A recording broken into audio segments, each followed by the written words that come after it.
say genuinely I was interested in making plants look more sculptural in a space. I was crossing the street and I saw this massive for lease sign, and I'd been thinking about opening retail. I called and then we got the space in like a week, and it was a huge jump for me. I was really scared, but I think that's how it goes in business.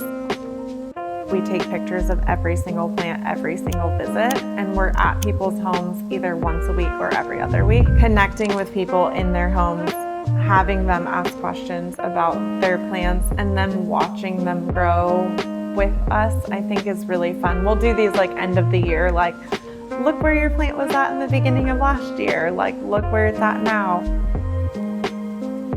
You just have to do it and know that it's going to be okay, and that the only failure is that you did it and it didn't work.